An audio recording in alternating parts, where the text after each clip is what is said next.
Member সাহেব, বাচ্চা শুন, আমি শেফালিমা। আসসালামু আলাইকুম। ওয়ালাইকুম আসসালাম। চেয়ারম্যান সাহেব, হ্যাঁ ভালো আছেন? জি ভালো আছি। শরীর ভালো আছে? হ্যাঁ ভালো আছি। শুনছি আপনার কিবা ইয়ে হয়েছিল, বিমার হয়েছিল। হ্যাঁ ভালো আছি এখন। হ্যাঁ রবিল চেয়ারটা দাও, বসো। তো ওই যে ঘটনা হলো কি, বলেন কি তো নাইছে?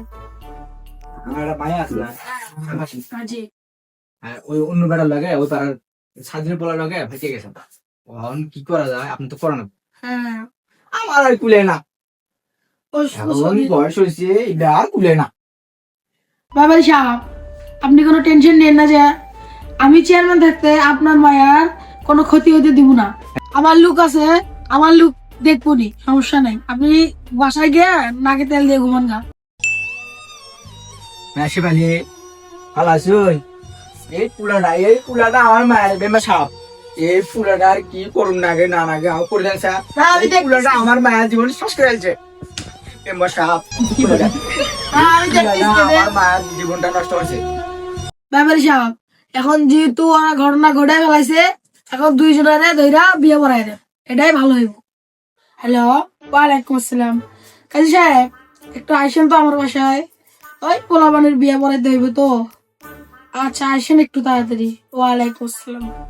এগুলো পোলাপান তো ছোট মানুষ, কি করবে কাজী সাহেব, এগুলো ছোট পোলাবানই তো এইসব ঘটায়। বিয়ে পড়াই দেন। দুনিয়াটা রসাতলে যাচ্ছে দিন দিন। তমুকের ছেলে রবিউল এর বিবাহ এত টাকা দেন মোহরে সম্পন্ন করার জন্য। বলো মা কবুল, বলো মা কবুল। কবুল। আলহামদুলিল্লাহ। মায়ের সেভাবে একটা সাইন করে দেয় এই জায়গায়।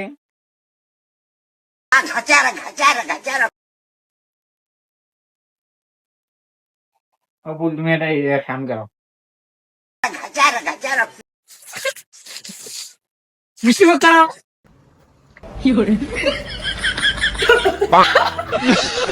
চেয়ারম্যান সাহেব, চলেন গা অন্যরকম যাই, পুলান মানুষ। হ্যাঁ চলেন, আমরা চলে যাই। চলেন দেখি। চলেন। বাড়িওয়ালা আয়া হ্যাঁ। কি করে?